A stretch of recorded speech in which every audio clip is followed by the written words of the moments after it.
Greetings, everyone. Thanks for joining us.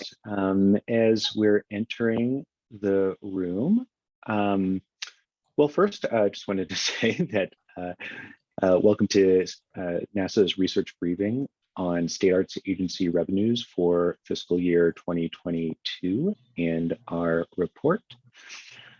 And as we are coming to the room, I wanted to call attention to the lands we call home and their complex and layered histories.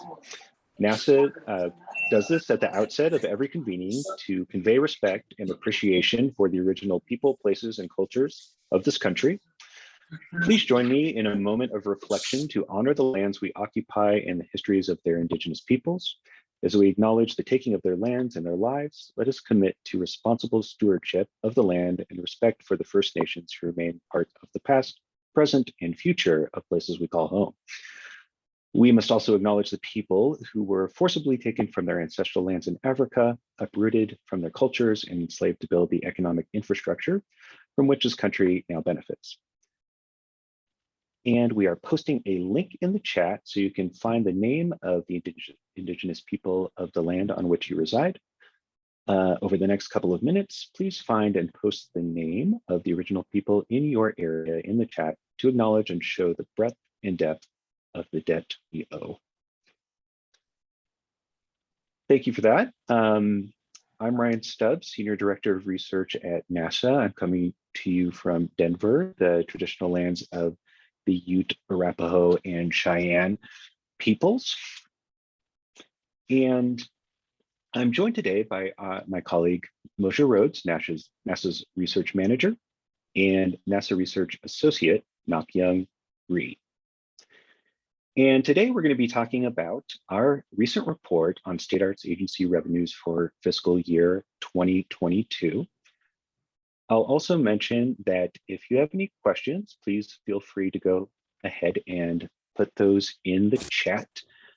Eric Giles, our Learning Services Director, will be here to help with any technical issues that you might have. And also, as we're going through our report and the data, feel free to enter any questions in the chat, and we'll have time at the end to answer those questions. So today we're going to be going over the latest data from our fiscal year 2022 State Arts Agency Revenues Report. We're also going to look at some of NASAA's online interactive visualization tools to help state arts agencies utilize these data. And we'll also have plenty of time for questions at the end.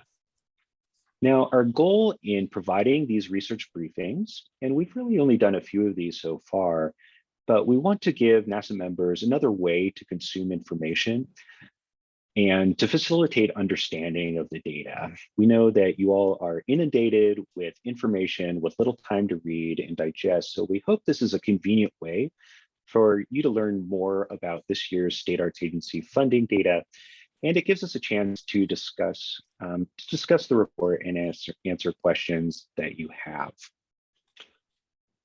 So twice yearly, NASA reports on individual SAA funding within the context of national trends. And these data are extremely important for state arts agencies, advocates, researchers, and the field at large to have a solid understanding of state government investments in state arts agencies. And the data that we present today represents our best final understanding of state arts agency revenues for fiscal year 2022. And NASA has meticulously collected these data with a database that goes back to the 1960s when most state arts agencies were created or started to be created. And we know that it's not easy work. Each state has a unique appropriations process, and appropriations fluctuate throughout the year as legislatures reconsider state budgets in light of shifting revenue projections. So it's not like we're just hitting we're trying to hit one moving target. It's kind of like trying to hit 56 moving targets and trying to have a better understanding of those appropriation processes, dollars that are going to state arts agencies, and how those trends vary from state to state in each year. And this year was especially challenging and an especially exciting time to measure state arts agency appropriations. We saw unprecedented increases in state appropriations for the arts as economies began to open up and federal relief funding buoyed state government budgets.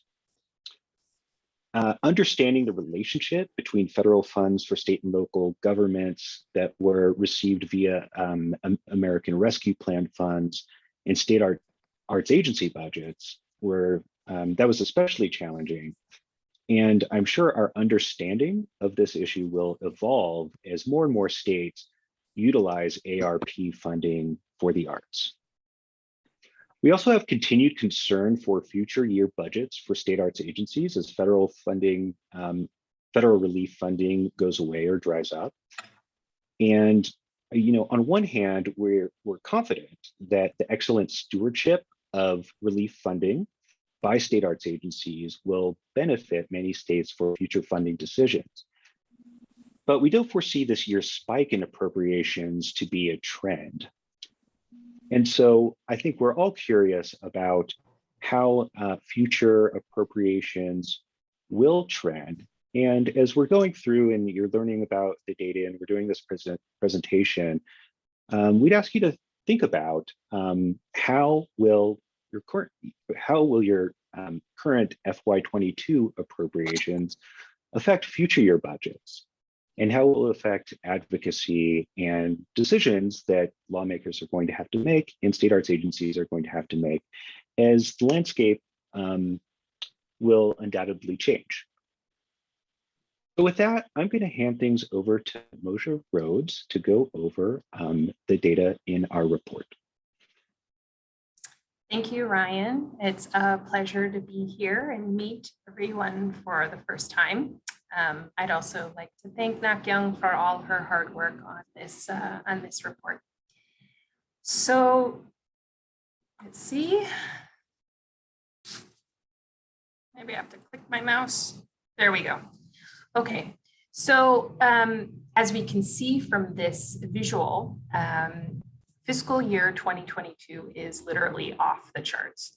Now, that wasn't the case for fiscal year 2021. Fiscal year 2021 really represents the ramifications of the pandemic, decreasing tax revenues and budget cuts.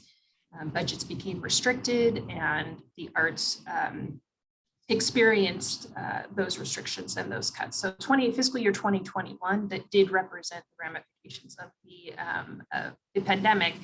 However, fiscal year 2022 saw a major rebound.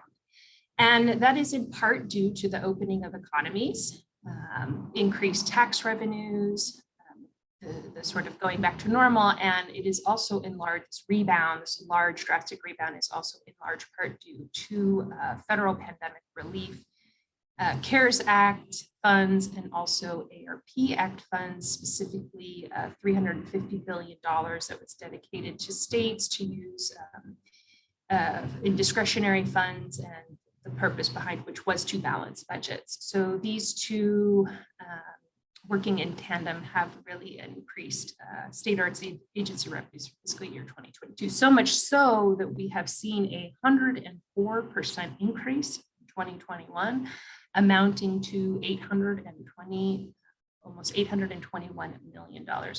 However, when we look at these dramatic numbers, we do have to exercise lots of caution in terms of how the future will play out.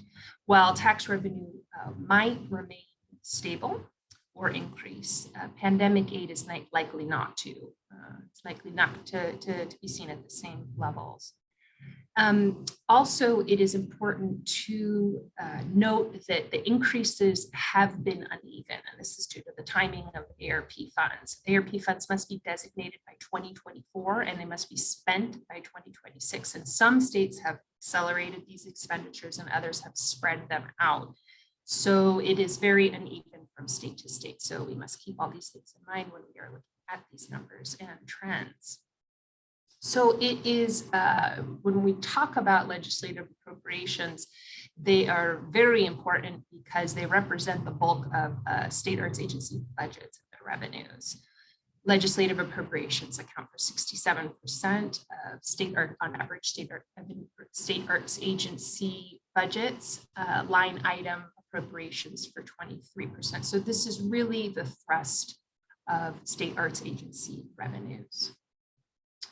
So for this year, for fiscal year 2022, we saw 41 SAAs that reported an increase.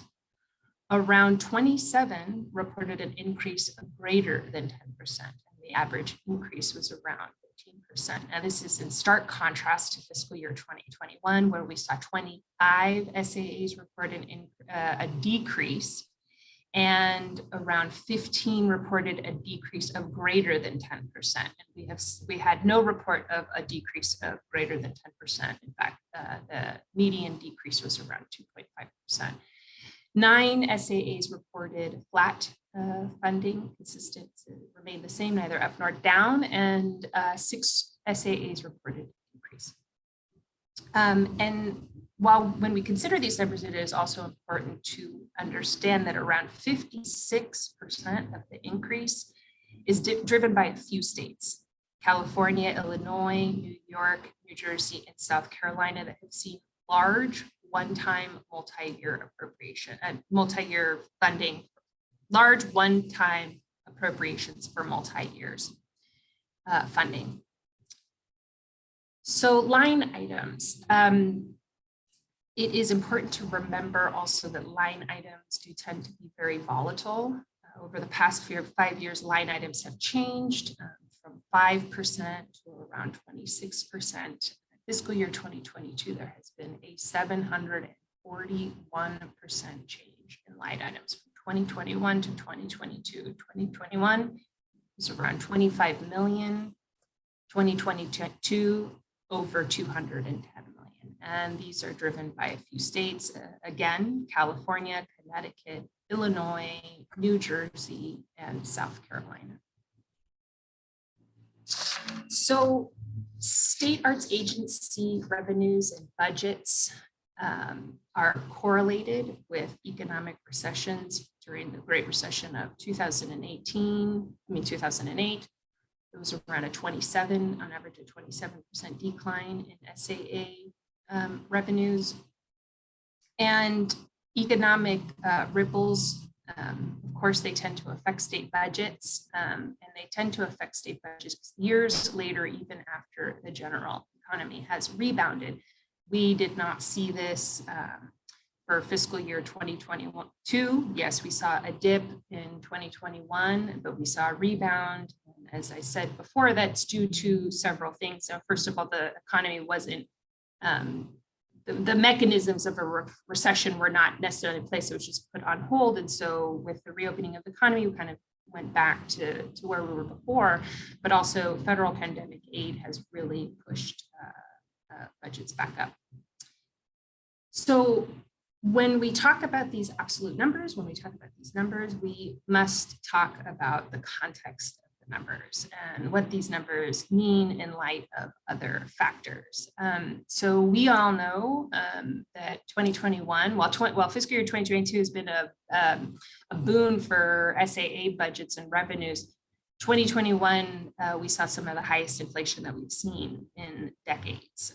2021 experienced a 7% increase in inflation. We are continuing to see that, and that is likely to continue into 2022 and further on.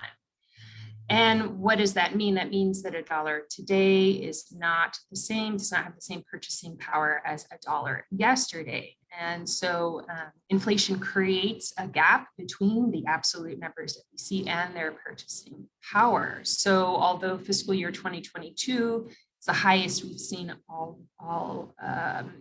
ever, when we adjust for inflation, it barely graces 2001 numbers.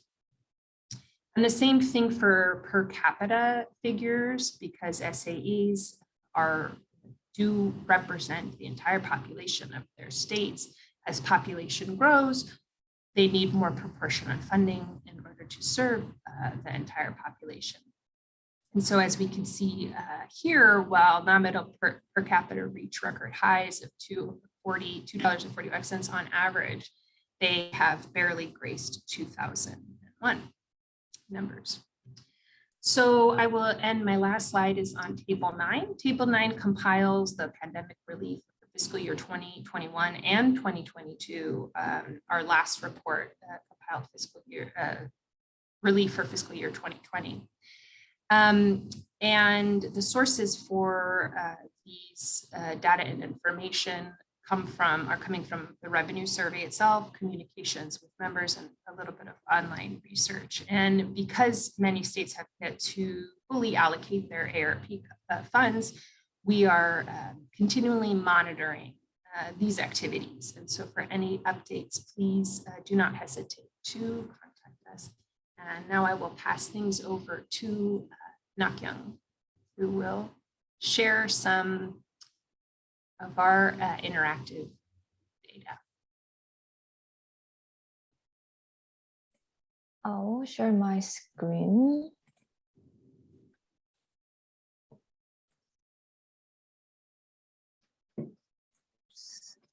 Okay, so can you hear me okay? Okay, I'm Na-young, Research Associate at NASAA. I first want to say thank you for everyone who participates in and filled in the survey if you joined today. So I will introduce you a different way of seeing and using the revenue data. So if you visit our website under research, from the top hat, you will find that we have a designated page for funding. So this is the link Eric just shared in the chat. So this is where the most recent revenue report is posted here. And below that, we have dynamic data section. So this is for our data visualization of the revenue data. We annually update these dashboards, and the top 4 use the full revenue survey figure, the data we just shared. So they are for you, our member, and our advocates to easily capture the recent picture or the changing trends in the allocated budget. Also, we have some version of data representation, which may assist a state-by-state or regional comparison visually available. So let me share a quick run-through of each example. Okay, the first one is Legislative Appropriations Explorer, which literally shows the appropriations allocated to each state art agencies on one page. So let's see Illinois, where I am at the moment. So at the top, we have the total and baseline legislative appropriation information. Also, we have the per capita amount and ranking based on the legislative funds, including line item. Oh, it's not moving, so Illinois, okay. Okay, so Illinois ranked 7th in per capita ranking in FY22 this fiscal year. And if you hover over this map, you can see the previous year's information in short sentence for your reference. And the 2 chart at the bottom shows the 10-year history of the appropriations. The 2 line on the left chart represents the amount in nominal and inflation adjusted dollar. Illinois received 50 million capital project allocations in FY2020 and FY22 this year. So this chart shows the increase with the funds. And the right chart compares the state art agency and the national appropriation trend. So you can see the big increase in this year. Okay, the next is Total Agency Revenue Explorer, which represent the appropriation figures in more detail. So you can find the breakdown of each agency's revenue in 5 and 10-year framework. This one does not just have the state allocations like the previous one has, but also have the informations on NEA funding and total revenue, including other state funding, private and miscellaneous funds. So let's see. Nebraska. Slow today. Okay. So we can see the breakdown of the Nebraska Art Council's revenue here. The total appropriation for Nebraska this year is increased, which shows the about 50 cents increase in per capita. And we can confirm the NEA partnership agreement change and the total revenue trends in 10-year.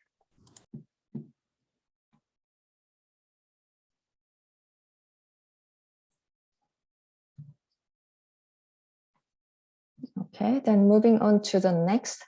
The third explorer focuses more on the regional comparison. So tracking or comparing total appropriation or total revenue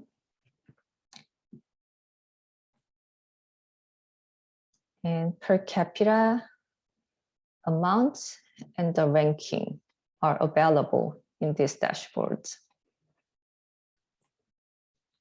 So let's see Ohio to see the Midwestern region.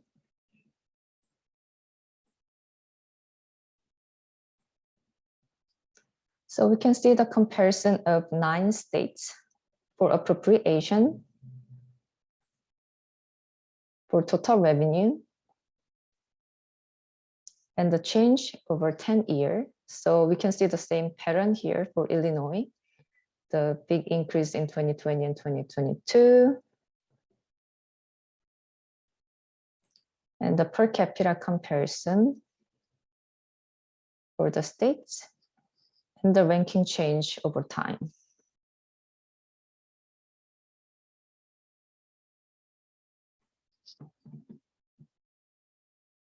Okay. Okay. And the last one is named Raise Your Ranking. So with this one, you can see the per capita amount and the ranking of the 50 states in one glance. So currently this dashboard is set for Connecticut. Connecticut Office of the Arts received over 32 million in line item for FY22, including $20 million for Connecticut Humanity to be used for state cultural organizations. With this fund, Connecticut ranked first in FY22 with $9.51 per capita. So, and this milestone table in the middle of this page, it shows how much more is required to reach specific rank or specific amount of per capita. So we set the milestones first, fifth, 10th, 20, and 25th. So excluding line item,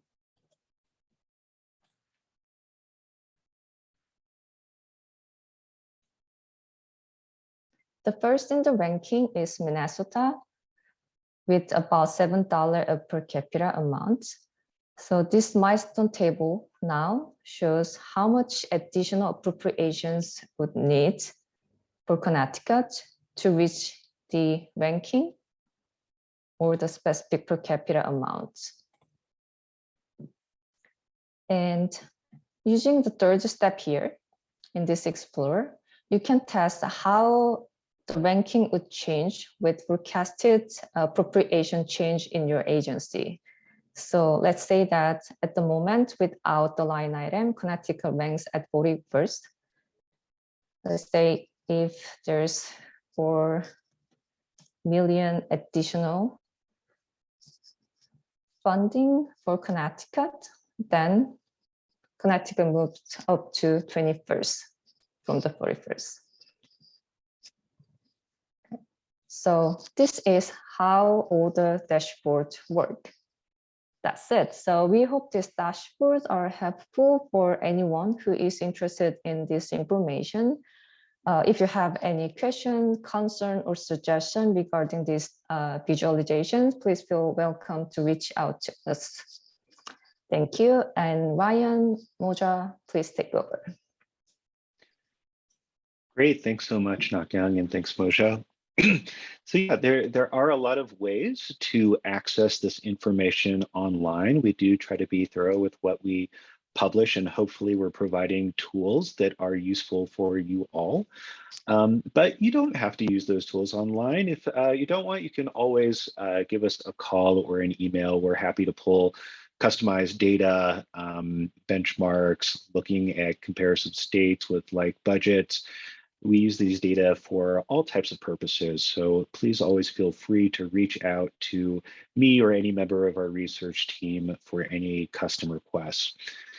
And yeah, at this point, I think we're opening things up to questions. So if you have any questions, you can go ahead and type them in the chat, or feel free to just use the raise your hand button in Zoom. You could also actually raise your hand and we could call on you if you would like to speak. And so, yeah, I think what we've tried to present here is what is in the report and what we're seeing. And I think this year is obviously really interesting because we do have this large reported spike in appropriations. We have this, I think, somewhat complex relationship between federal funds and state funds that are supporting the arts across the country. And I'm also interested to hear, and I'm sure we're interested to hear from you all about how this environment, how this funding environment is unique in your state. And so I just invite any questions or comments on this latest revenue report. Again, this does represent revenues for State Arts Agency fiscal year 22, so which typically start in July 1. So it started July 1 of last year and going through the end of June this year, 22. And pretty soon, we are again going to be asking you for updated information as many of your legislatures are in session and deliberations are taking place around fiscal year 23 revenues. So I think fiscal year 23 is going to be super interesting. Would also be interested to hear from anyone that would like to share about their fiscal year 23 process and that how that kind of fits into everything we're learning about what's happened over the past couple years. And also, if we don't have a lot to discuss or there aren't a lot of questions, that's okay. We can give you all back some time. But yeah, I'm not seeing a lot coming in through the chat right now. But I do see, let's see, a raised hand from Janet. Janet, go for it. Hi, everyone, and thank you for this really valuable information. I also really appreciate you calling out sort of the outliers because we knew there were a few, which we're thrilled for our colleagues in those states, but it also kind of helps so that when we are given questions, presented with questions from our administration or the legislators, we can kind of call out the outliers, but also really hone in on the consistent through lines. So thank you for that. I will say I am in the thick of it right now as I'm listening to you all. I'm finalizing my remarks to a meeting of our Arts Caucus this evening. And we are right in the middle of our session. We were really pleased to be included again in the governor's budget for the 2.6 million that we had received 2 years ago and was unallotted for obvious reasons due to the pandemic. But as some of you know, we transitioned to a new administration in January. And while he kept it in the budget, and so did our Senate, we just learned last week that our House has cut it. So our advocacy group is in the thick now of kind of working behind the scenes to try to give a compromise, if you will. And I will say that one of the key things they keep asking about, what does this do to our per capita? Have that data, have that data. So there's definitely something to be said for leveraging the friendly competition, if you will. So that's kind of, I mean, we are, just to reiterate, like, you know, in the thick of it now, trying to make the case and hopefully come out with at least a compromise to get half of the 2.6 or more. So I just thank you again for the timeliness of this. And I'm literally on the calculator now to forecast a couple of scenarios based on questions I might get. So thanks again. Great. Thanks, Janet, for those comments. Yes.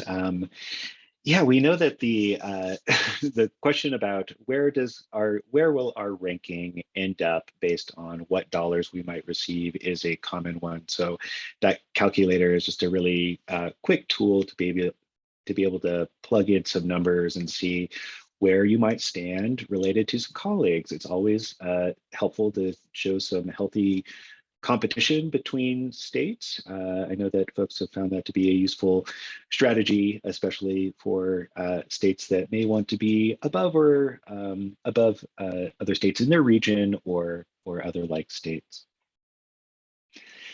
And yes, I know we are in the thick of it as of now.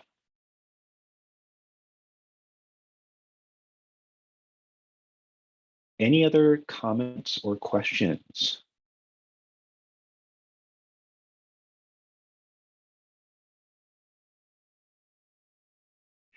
I'll bring up one other thing just to see if anyone will bite. So yeah, with some of these increases, and we know that we're seeing robust, I would say, increases across the board, but it's certainly an outlier for a certain number of states, and there are some complicated entanglements, I would say, with some of the state ARP fundings and how those are showing up in state budgets or being allocated in different ways towards the arts. And I think all of this is a really positive investment that state governments are seeing state arts agencies and the arts as valuable investments for economic recovery, something that we obviously want to see. But I think that also creates, it will create complicated advocacy discussions moving forward, especially in the states that may have seen a large increase. And so I'm just wondering if anybody has any thoughts on advocacy strategies or things that you're seeing in your state kind of coming out of this, heading into fiscal year 23 and even beyond. Liz, go ahead. Hi, everybody. I guess the current, of course, my phone rings, and it's a state rep, so I just shut him down.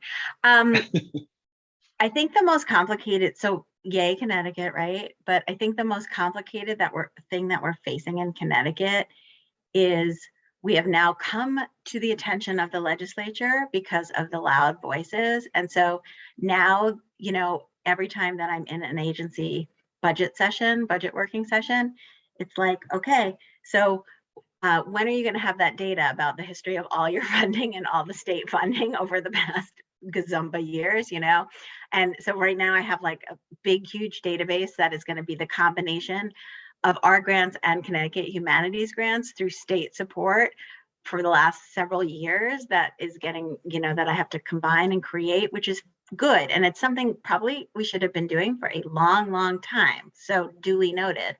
But the complicating factor in Connecticut right now, and I think that this is a bigger discussion, is our legislators see arts, humanities, museums, that cultural funding as one thing. They do not separate arts and humanities and museums as separate things. So we are now trying to lead the charge to talk to them in that way, in the way that they can understand, which is not the way that our community has ever spoken to legislators in the state, but it's yielding better results. And so we're working to sort of behind the scenes to change an entire cultural way of thinking and doing advocacy that seems to actually be the right way, because we're speaking in a language that our legislators understand about our sector. So I just think I would love to have a further conversation with all of you about how that looks in your state. So. That's really interesting. Thanks for making that point, Liz. Obviously in our worlds, working for state arts agencies or working on behalf of state arts agencies, we have a certain lexicon, and whatever sector we're working in, we have our own acronym soup and ways of communicating, but those aren't always the way that the other folks are viewing our world. It's a really good point. Karen, go ahead. Thanks, Ryan. Hi, everybody. It's Karen from the Arts Commission in Washington State. In Washington, we have an enormous budget surplus at the moment. I mean, just enormous. So you would think that would make budget making a little bit easier. But, as a sort of note of caution going forward, what we're actually finding is that there's a lot of debate about, restocking the rainy day coffers and so on, which they can actually do multiple times here with what they have. But they're also, we've heard this sort of indirectly from several folks in the ledge that, we gave the Arts Commission all this extra money last year, so you don't need as much this year, that kind of narrative. So advocacy around changing that perception that, hey, you're coming back, you're asking for more, we just gave you a whole bunch, I think is going to be important for us going forward.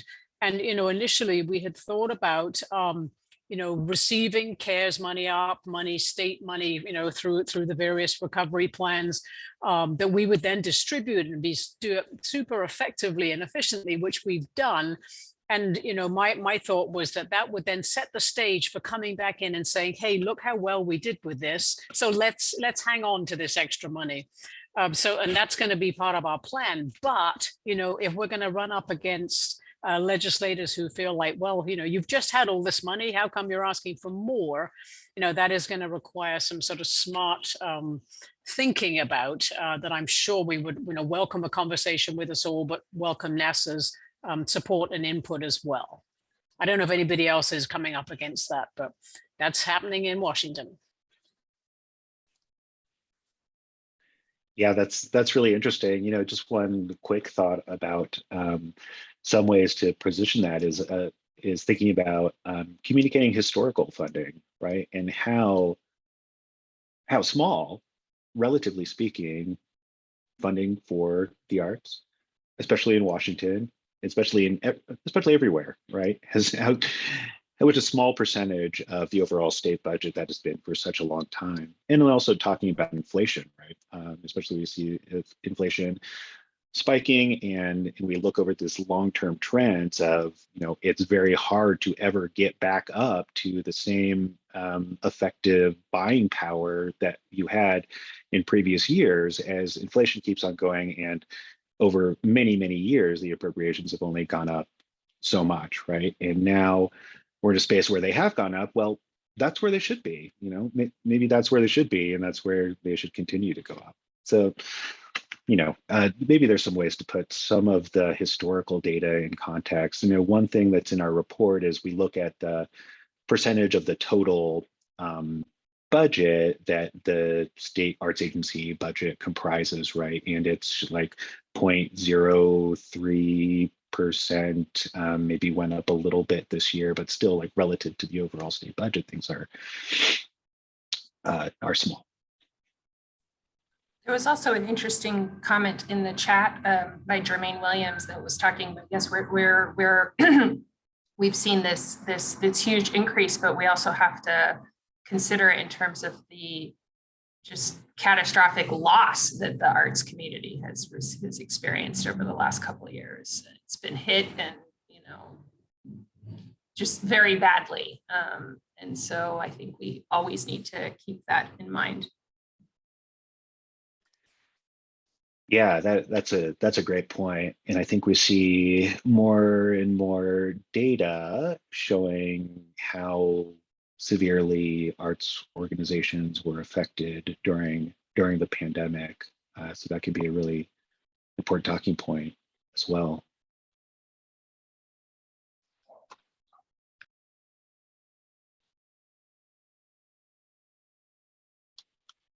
Let's see, I haven't really been looking at the chat, and I'm not sure if we have another question coming in. Anyone else? Oh, Jermaine? Yeah, can I just add a little bit to that as well in thinking about, so we're seeing these large increases, but are they typically going to operating support or capital projects that have been kind of sitting and waiting? And so, because the cash is around, people are taking advantage of being able to invest in some of that. I think it would be interesting to see some of that breakdown, as well as, states start to invest and allocate some of these dollars as well. Yeah, that's a great point. I mean, so we essentially we're tracking the dollars coming in, and in future years, we'll, as everybody is reporting their grants data, we'll be able to say more about how those dollars were allocated. However, there are a lot of specified programs within those ARP dollars that are, listed, or we've tried to footnote those in the report. So there are we're definitely seeing interesting projects around creative workforce development, community investments. So I think there's a lot of hope that we'll see a lot of positive impacts from those programs and those investments, as well as just the general investment in state arts agencies and how states have been able to utilize those funds. Sadly, I think one thing that we don't have up-to-date data on now, but I believe a lot of the pressure is to get those dollars out programmatically, right? Without a lot of support administratively. And so I think, we certainly see that across the country, and I'm sure you all are feeling that, the stress of having to do much more work. If we talk about it on the aggregate, 100% more work with the same number of staff. And this is another chance to plug another survey. Apologies that we'll be sending another survey again at some point to get an understanding of state arts agency staff. We haven't done a staffing survey in a few years, and we're on hold a little bit because of the pandemic, but I think that is going to be really interesting. And probably, I imagine it will show that as some of our past surveys, staffing surveys have shown that as funding has increased, staff has not necessarily increased. So that's just like another layer to it, right? There's how the funding will be spent in terms of grants to organizations, but there's also how that funding can support or cannot support state arts agency infrastructure and staff to do the work. And I see the comment from Vicky that we are hearing that legislators don't want to continue with emergency funding for the art sector. They feel they have done their part. So yeah, I think that again speaks to the conversation that we're having with Karin, and what are some of the strategies now if there's this feeling among legislatures or funders that some of that support has already occurred. What are some ways of talking about that it's ongoing and it's continuing, and it's a sector that helps the entire state thrive from an economic, educational, civic standpoint. So I think a lot of the the advocacy 101, the things that we talk about every day about the value of the arts, are going to continue to be important, and hopefully the the responsible stewardship and the impacts of those relief funds will be communicated and will be apparent.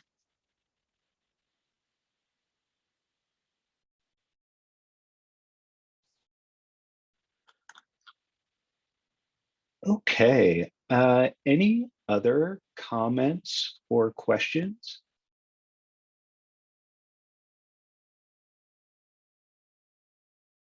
So if not, I will just say thanks very much for joining us. We really appreciate the time that you've taken out of your day to learn a little bit more about this report. We hope that this is useful for you.